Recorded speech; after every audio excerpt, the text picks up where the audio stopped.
The worst mistakes of my life always began with a signature.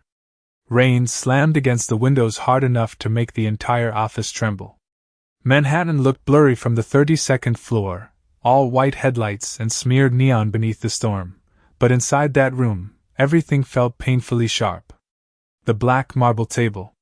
The silver fountain pen waiting in front of me. The contract with my name printed across the bottom like a death sentence. Claire Bennett. My fingers shook as I stared at the final page.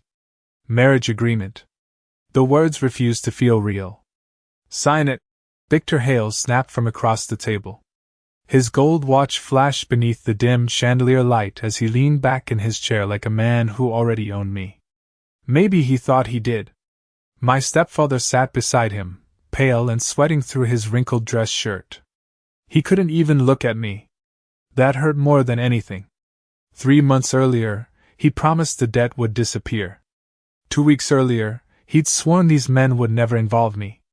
Tonight, he wouldn't even meet my eyes. Claire, he whispered, voice cracking. Just sign the paper. My stomach twisted so hard I thought I might throw up. You said this was a repayment plan. Victor laughed under his breath. It is. The 2 men standing near the door smiled too. Expensive suits. Dead eyes. The kind of men who never needed to raise their voices because fear usually did the work for them. I should have walked out the second I entered that building. But people like me didn't get dramatic exits. People like me stayed because hospital bills didn't disappear. Rent didn't disappear. Debt definitely didn't disappear. My mom was asleep in a cancer ward 12 blocks away while I sat trapped inside a private office that smelled like whiskey and leather and old money. The storm outside cracked with thunder. Victor slid the pen closer to me. Once you sign, the debt is erased. Your mother keeps her treatment. Everybody wins. Everybody except me. My throat burned. Who am I even marrying? Victor's smile turned colder. Does it matter? The room suddenly felt too warm. Too small. I stared down at the paper again, trying to steady my breathing. 5 years. That's what the contract said. 5 years married to a man I'd never met because my stepfather owed millions to people dangerous enough to make lawyers disappear at midnight. My hand reached for the pen anyway. Fear makes terrible decisions for you. Just as the tip touched the paper, the office door opened behind me. Nobody knocked. Nobody announced him. But the entire room changed anyway. Silence hit first. Heavy silence. The kind that made every heartbeat sound louder. Then footsteps. Slow. Controlled. I turned before I could stop myself. He walked in wearing a black wool coat darkened by rain, silver cufflinks catching the low light as water dripped from his shoulders onto the hardwood floor. Tall. Broad-shouldered. Calm in the terrifying way expensive predators always seemed calm. Damien Moretti. I knew the name instantly even though we'd never met. Everybody in Manhattan knew it. Victor stood so fast his chair nearly tipped backward. Mr. Moretti, he said carefully. We weren't expecting. Damien ignored him completely. His pale gray eyes landed on me instead. Not on the contract. Not on the money. Me. I suddenly became aware of everything. The bruise hidden beneath my sweater sleeve where Victor had grabbed me earlier downstairs. The shaking in my hands. The tear tracks I hadn't realized were still on my face. Damien's jaw tightened almost invisibly. Then his gaze dropped to the paper in front of me. Interesting, he said quietly. His voice wasn't loud. It didn't need to be. You're forcing a woman to sign a fraudulent marriage contract in my city. Nobody moved. Nobody breathed. Victor tried to smile. This is a private matter. Damien slowly removed his leather gloves. Not anymore. Nobody spoke for several seconds. Rain rolled down the glass walls behind Damien Moretti in silver streaks while the storm lit the Manhattan skyline like distant camera flashes. Victor Hales swallowed hard enough for me to hear it from across the room. I did not understand what frightened him more. The fact that Damien had walked in uninvited or the fact that he looked completely calm.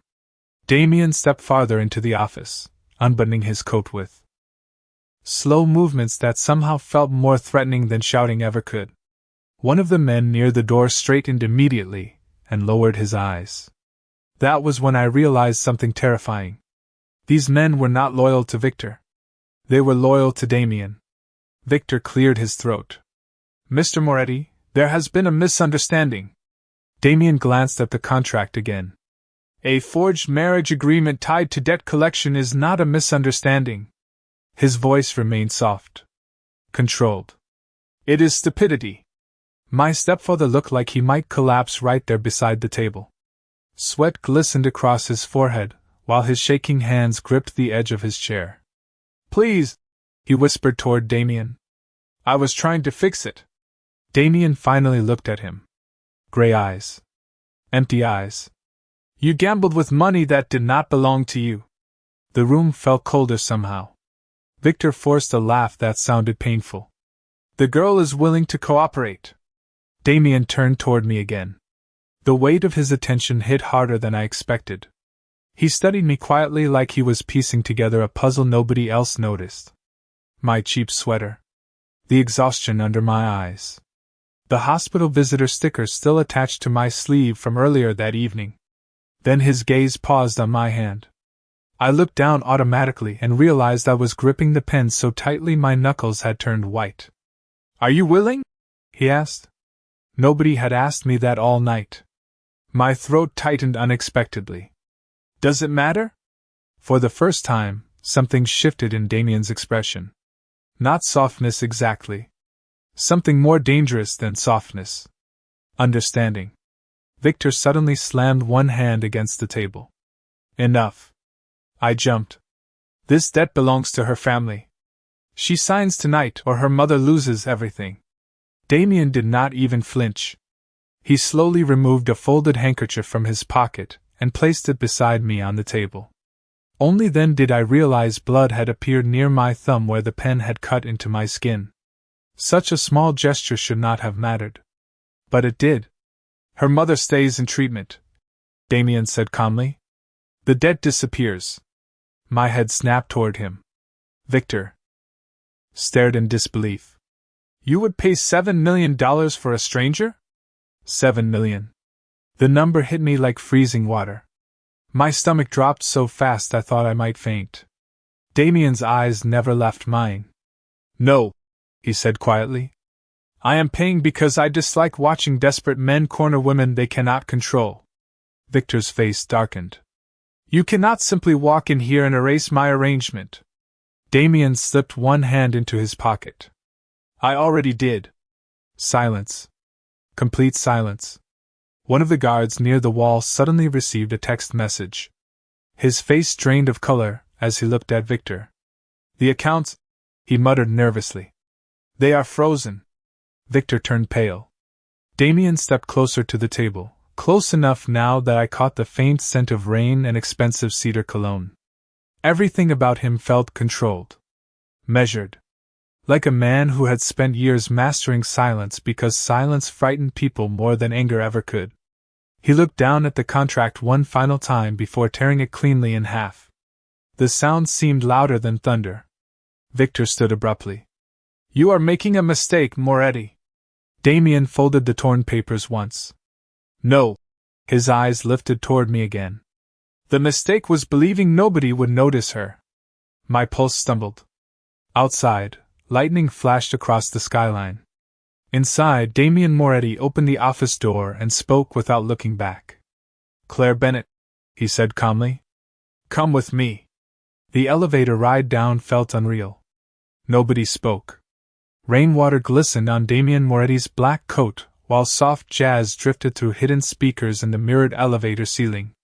My pulse still had not slowed. $7 million. The number kept echoing inside my head like a second heartbeat.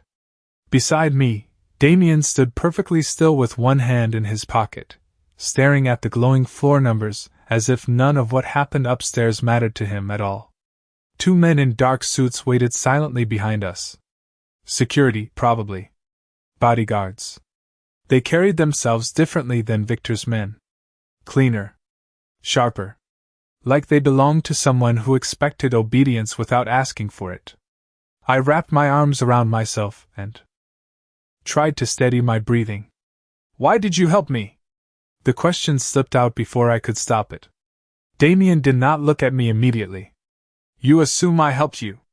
The elevator doors opened into an underground parking garage lined with black luxury vehicles polished so perfectly they reflected the overhead lights like mirrors. The air smelled faintly of gasoline and rain. Damien walked forward without hesitation. I followed because I honestly did not know what else to do anymore. My entire life had collapsed in less than an hour. One of the bodyguards opened the rear passenger door of a matte black Rolls-Royce SUV. Damien glanced toward me. Get in, Claire. Hearing my name in his voice did something strange to my chest. Calm. Dangerous calm. I hesitated beside the open door. I should go back to the hospital. Damien stopped moving. Memorial West? My stomach dropped. How do you know where my mother is? His expression did not change. Private oncology wing. Room 814. Cold spread through me so fast it almost hurt. Who are you?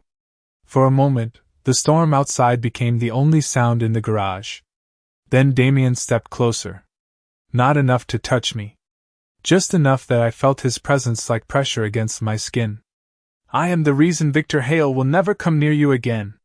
Lightning flashed somewhere beyond the garage entrance, illuminating the sharp lines of his face for half a second. Gray eyes. Exhausted eyes. Not cold exactly. Worse than cold. Controlled. Get in the car, he said quietly. You are shaking. I looked down and realized he was right. My hands trembled so badly I could barely keep hold of my purse strap. Embarrassment burned through me immediately. I hated appearing weak in front of anyone, especially men like him. Men who wore power like tailored clothing. But exhaustion finally won. I slid into the SUV, expecting cold leather and silence. Instead, warmth wrapped around me instantly. The interior smelled faintly like cedarwood and expensive coffee. Soft amber lights glowed overhead, while rain tapped gently against the tinted windows. Damien entered a second later and shut the door behind him. The city disappeared completely. The bodyguards climbed into the driver's seat. Another vehicle pulled up behind us as the SUV rolled smoothly into the wet Manhattan streets.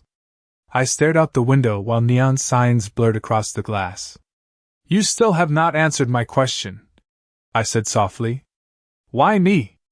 Damien loosened the cuff of one black glove before finally speaking.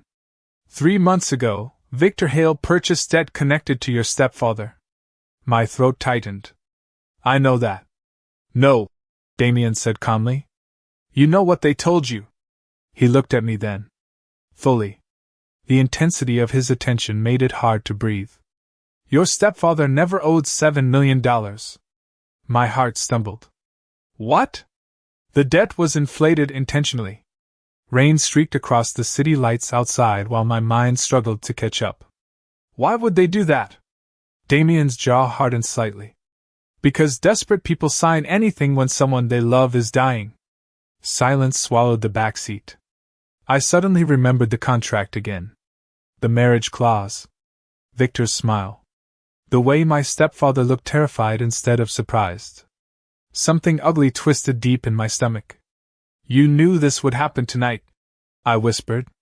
Damien did not deny it. I knew they were running out of patience. My chest tightened painfully. So you were watching me? He held my gaze for 3 long seconds before answering. Yes.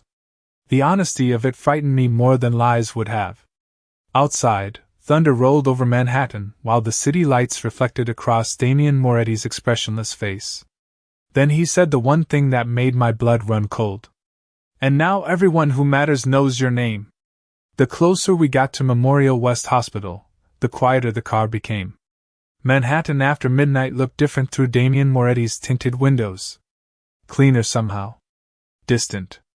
Rain washed silver across empty sidewalks while traffic lights reflected off the wet pavement like melted paint. I sat curled against the leather seat trying to process the last 10 minutes of my life, but every answer only created more questions. Damien had been watching me. Not casually. Intentionally. The thought should have terrified me. Completely. Instead, part of me kept replaying the way he tore apart that contract without hesitation. The way he noticed my shaking hands before I did. That frightened me more than anything because men with power were never kind for free. The SUV slowed beneath the glowing hospital entrance canopy. Nurses hurried through the rain carrying coffees and clipboards while ambulances sat idling nearby under fluorescent lights. The familiar sight should have comforted me. It did not. One of Damien's bodyguards stepped out first and opened my door beneath a black umbrella before rain could touch me. The gesture felt absurd considering 3 hours earlier I had been counting quarters for vending machine coffee in the oncology waiting room.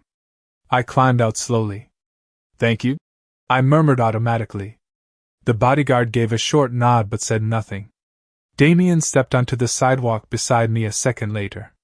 Hospital lights softened the sharpness of his features, but they did nothing to make him seem less dangerous. People noticed him instantly. A valet near the entrance straightened. 2 security guards exchanged nervous looks.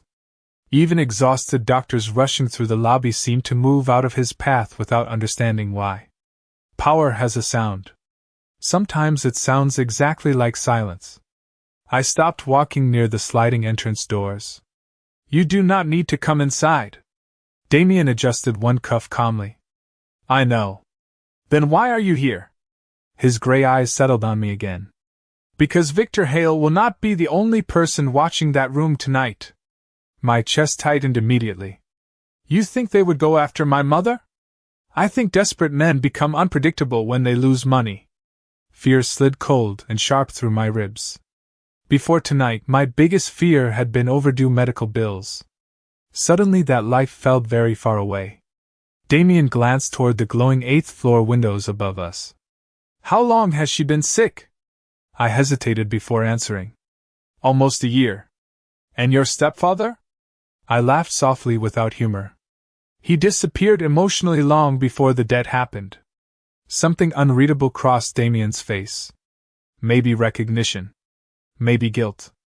I could not tell with him. He looked like the kind of man who buried emotions so deep nobody ever found them again. Rain hammered harder against the glass canopy overhead. "Go see your mother," he said quietly. "There will be security outside her room before you reach the elevator." I stared at him. "Why are you doing this for me?" He looked away toward the city traffic for a moment before answering. "You ask that question like kindness is rare." "It is." The truth escaped before I could stop it. Damien slowly looked back at me then. Really looked at me. The exhaustion beneath my eyes. The wrinkles in my thrift store coat. The fear I kept trying to hide beneath sarcasm and pride. His voice dropped lower when he finally spoke. "Nobody protected you when they should have." My breath caught painfully in my throat because somehow he understood that too. Not just tonight. My entire life. Before I could answer, one of the hospital doors slid open behind me and a nurse rushed outside holding a clipboard. "Claire Bennett?" My stomach dropped instantly. "Yes?" The nurse looked relieved. "Your mother woke up asking for you." Everything else disappeared for one beautiful second. Fear. Debt. Damien Moretti. All of it vanished beneath pure relief. I started toward the entrance automatically before stopping halfway. I turned back toward Damien standing alone beneath the rain-dark skyline. "Will I see you again?" I do not know why I asked it. Maybe because people like him did not enter your life quietly. They entered like storms. Damien held my gaze across the hospital lights and falling rain.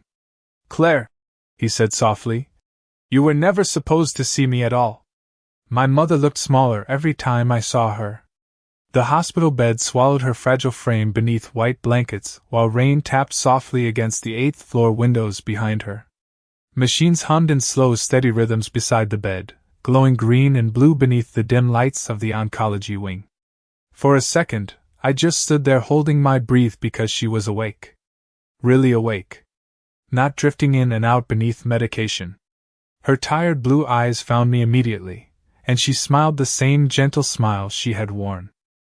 My entire childhood. Sweetheart. My chest tightened so hard it hurt. I crossed the room quickly and took her hand carefully between mine. It felt colder than usual. You should be sleeping. Her weak laugh barely reached above a whisper. You have always sounded like the parent. I tried to smile back, but exhaustion pulled at every part of me. The last 6 hours replayed inside my head in flashes. Contracts. Rain. Damien Moretti standing beneath gold elevator lights looking at me like he already knew every terrible thing that ever happened in my life. Claire? My mother asked softly. What is wrong? I looked away toward the window immediately because mothers always know. Even sick mothers. Especially sick mothers. Nothing. That was a terrible lie. A quiet laugh escaped me despite everything. I sat carefully beside her bed while she studied my face with growing concern. Were you crying? Long night. Her fingers squeezed mine weakly. Was it Robert again?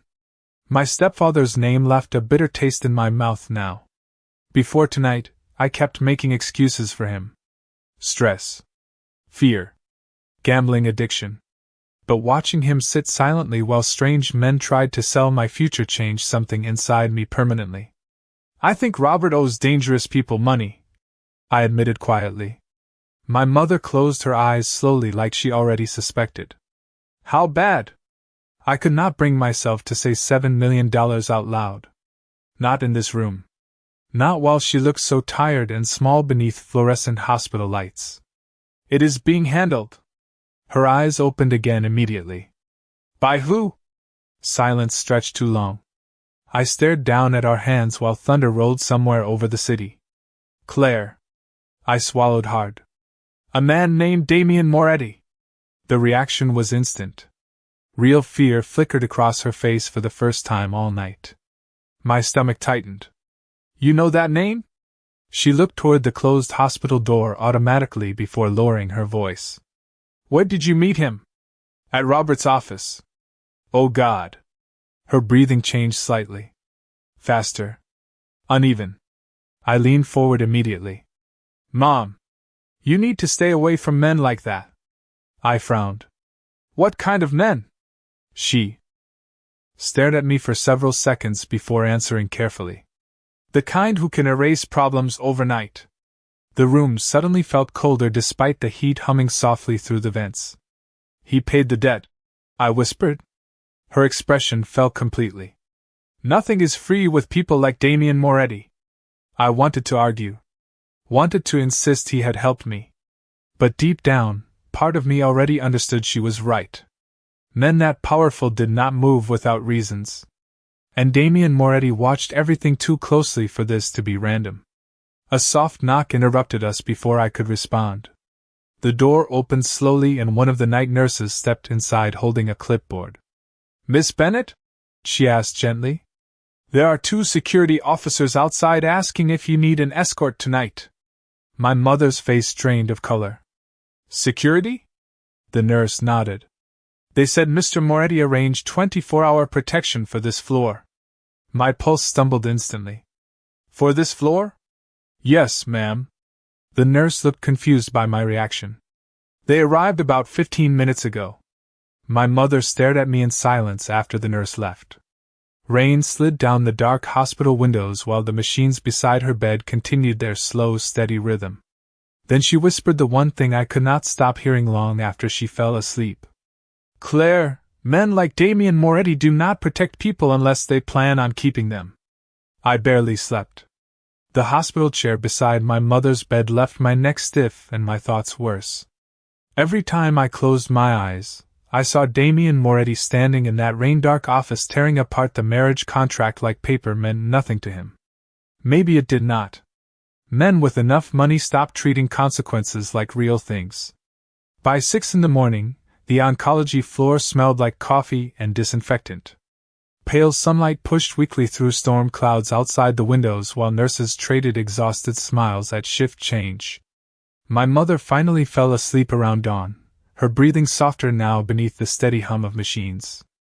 I stepped quietly into a hallway needing air before my thoughts drowned me completely. 2 men in dark suits stood near the Elevators exactly where the nurse said they would be. Security. Damien's security. They looked up the second I appeared. One touched his earpiece discreetly. The other opened the elevator for me without speaking. The gesture unsettled me more than if they had threatened me. "You have been standing here all night?" I asked. "Yes, ma'am." "Why?" Neither answered immediately. The taller one finally spoke in a calm professional voice. "Mr. Moretti does not take chances." My chest tightened again. Everything about Damien felt calculated. Controlled. Even his protection came with invisible walls around it. I entered the elevator alone and rode down to the lobby in silence. The hospital cafe had just opened, and the smell of burned espresso drifted through the nearly empty seating area. I bought the cheapest coffee on the menu out of habit before realizing I still had dried blood near my thumb from the office upstairs. The memory hit me instantly. Damien placing the handkerchief beside me without a word. I hated that I remembered details like that. Outside the lobby windows, Manhattan moved through another gray morning. Taxis splashed through puddles while people hurried beneath umbrellas pretending life was normal. I envied them. My phone buzzed suddenly against the cafe table, making me jump hard enough to spill coffee across my sleeve. Unknown number. My stomach twisted before I even answered. "Hello?"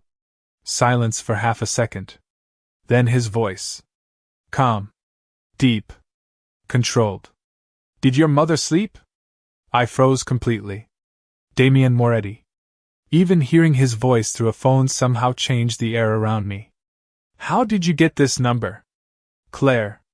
The way he said my name made the question feel irrelevant. "Did she sleep?" I stared down at the coffee stains spreading slowly across my sweater. "Eventually." "Good." Another silence followed, quieter this time. Less threatening somehow. "You should go home for a few hours." I laughed softly. "I do not think home exists anymore." The words slipped out before I could stop them. Damien did not answer immediately. Traffic moved beyond the hospital glass while my pulse beat too loudly in my ears. "You are probably right," he said. Finally. A chill moved through me. "What does that mean?" "Victor Hale disappeared 3 hours ago." My stomach dropped instantly. "What?" "His offices are empty. His accounts are frozen. Half his employees already left the city." Fear slid beneath my ribs again. "Did you do that?" "Yes." No hesitation. No apology. Just honesty. Somehow that frightened me more. I lowered my voice automatically even though nobody nearby could hear us. "People cannot just disappear overnight." "In my world," Damien said quietly, "they can." I should have hung up right then. Any sane person would have. Instead, I sat there gripping a paper coffee cup while exhaustion and curiosity tangled together inside my chest. "Why are you telling me this?" Another pause. Then softer this time, almost thoughtful. "Because fear is worse when people hide the truth from you." My throat tightened unexpectedly. Nobody had protected me from fear before. They usually handed it to me and called it responsibility. "Claire." His voice lowered slightly. "Do not leave the hospital alone today." The warning settled cold beneath my skin. "You think someone will come after me?" "I think you were standing too close to dangerous men for too long." My fingers tightened around the cup. "And you are not dangerous?" Silence. Real silence this time.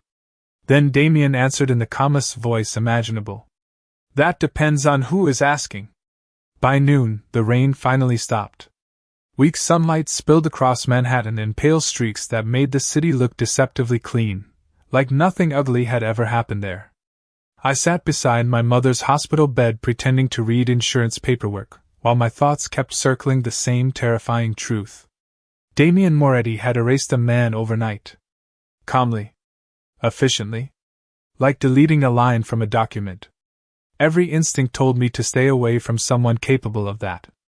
Unfortunately, every dangerous thing in my life suddenly seemed connected to him. My mother slept most of the morning, exhausted from treatment. Around 1 o'clock, A doctor finally stepped into the room with updated scans and careful optimism written across his tired face. The new medication is responding better than expected. Relief hit me so hard I almost cried right there beside the hospital bed. For months every conversation with doctors sounded cautious. Expensive. Temporary. But this time there was actual hope in his voice. Will insurance cover it? I asked immediately. The doctor hesitated just long enough for dread to creep back into my chest. The treatment has already been approved through a private financial sponsor. My stomach dropped. Sponsor? He glanced down at his clipboard awkwardly. The request came through very early this morning.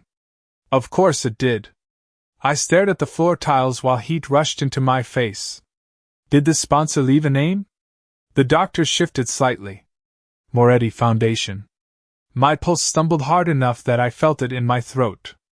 The doctor continued explaining medication schedules and recovery percentages, but I barely heard him anymore.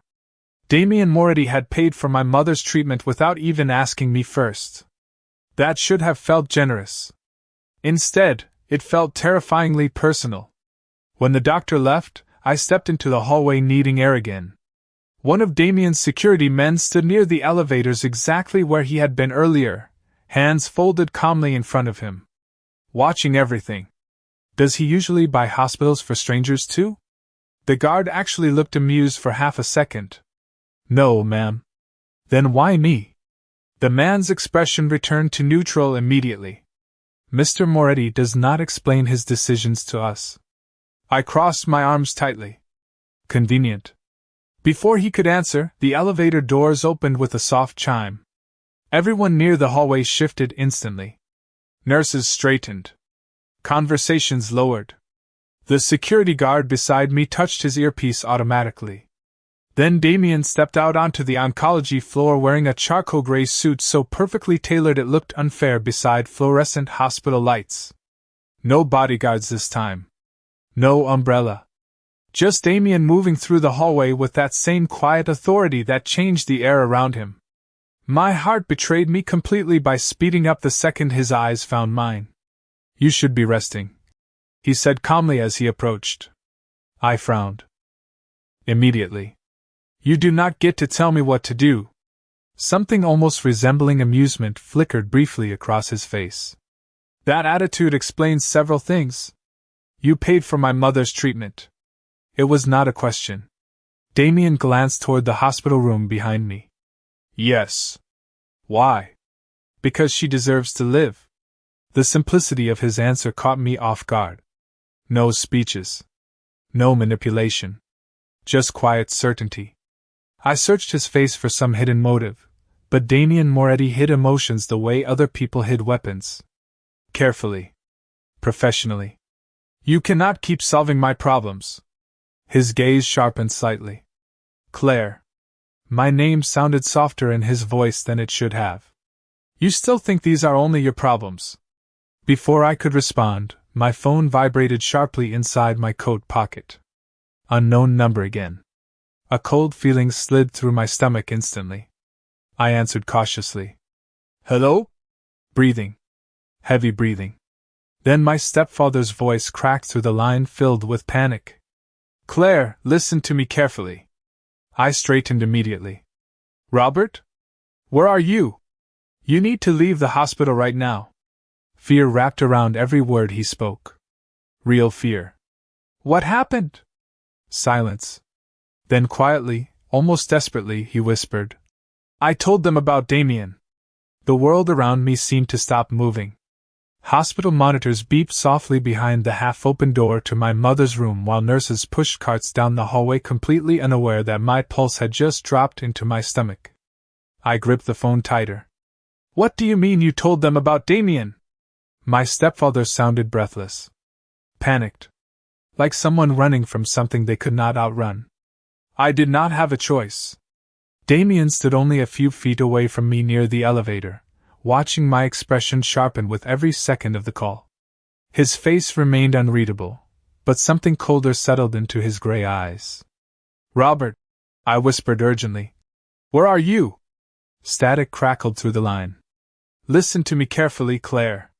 Victor Hale was not working alone. Fear climbed higher inside my chest. Then who was he working for? Silence. I could hear traffic. Somewhere behind him. Car horns. Wind. Then finally quietly. People who lost money because Damien stepped in. My mouth went dry instantly. Damien did not move. Did not interrupt. But somehow the hallway around us felt tighter now. More dangerous. What did you tell them? I asked. I told them Damien took an interest in you. My stomach twisted painfully. That is all? Robert laughed bitterly. Exhaustedly. With men like that, Claire, that is enough. The line crackled again before his voice dropped lower. They think you matter to him now. Fear slid sharp beneath my ribs because deep down, I already knew he was right. Powerful men did not spend millions protecting strangers. People notice things like that. Where are you? I repeated desperately. I can help you. No. His answer came too fast. You stay away from me. Robert. I made a mistake. His breathing shook through the phone. And Damien Moretti is the kind of man mistakes destroy.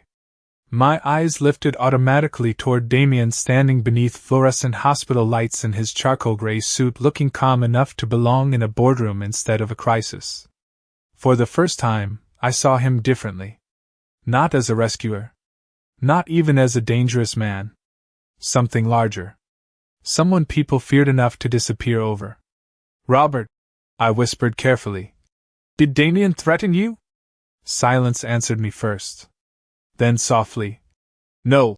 That unsettled me more than if he had said yes. Then why are you scared of him? My stepfather exhaled shakily. Because he does not need to threaten people. Before I could respond, voices suddenly erupted somewhere near him. Distant shouting. My pulse jumped hard.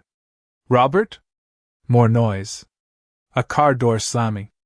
Then his voice returned, urgent now. Claire, leave the hospital. Right now. Why? His answer came out almost broken. Because they know where your mother is. The call disconnected instantly. I stared down at the dark phone screen while cold spread through every part of my body. For several seconds, I could not breathe properly. Then Damien crossed the hallway toward me with controlled calm that somehow frightened me more than panic would have. What did he say? I looked up slowly. He said people know where my mother is. Damien's jaw tightened slightly. The smallest reaction. But it changed everything around him instantly. The security guard near the elevators touched his earpiece without being told. Another man appeared farther down the hall like he had been waiting already. Damien took the phone gently from my shaking hand and looked at the disconnected number before slipping it into his pocket. We are leaving. Fear surged through me immediately. I am not abandoning my mother. You are not. His voice remained calm. Certain. But she is not safe here anymore. I stared at him. What does that mean? Damien stepped closer, lowering his voice enough that only I could hear him. It means the moment Victor Hale failed to control you, you became valuable to people far worse than him. The hallway suddenly felt freezing cold despite the hospital heat. Somewhere inside my mother's room, a machine beeped steadily while nurses moved past, completely unaware that my life had just shifted again. Damien glanced toward the windows overlooking Manhattan before looking back at me. Claire, he said quietly, you are coming with me now. Everything after that moved too fast. 1 minute I stood frozen beneath fluorescent hospital lights trying to process Robert's warning. The next, Damien's security team surrounded the oncology floor with quiet efficiency that made my pulse race even harder. Nurses suddenly found themselves redirected to different elevators. Visitors were politely turned away. 2 men in black suits appeared outside my mother's room like they had always belonged there. No panic. No shouting. Just controlled movement. Professional movement. That terrified me more than chaos would have. Damien stayed beside me the entire time, speaking calmly into his phone in low Italian I could not understand. Every few seconds his gray eyes returned to me, checking something silently. Maybe whether I would run. Maybe whether I was about to break apart completely. Claire. I looked up instantly. Pack only what your mother needs for tonight. Tonight? My voice sounded thin even to me. Where are we taking her? Somewhere private. You mean somewhere you control. His expression did not change. Yes. The honesty hit harder than lies ever could. I should have argued. I should have demanded answers. Instead, exhaustion and fear wrapped around me so tightly I could barely think straight anymore. I entered my mother's room on shaking legs while Damien remained outside speaking with hospital administrators who suddenly treated him like a man capable of rearranging entire buildings with one phone call. My mother woke slowly when I touched her hand. Claire? Her voice sounded weak from medication. What is happening? I forced myself to smile. We are transferring you somewhere quieter for a few days.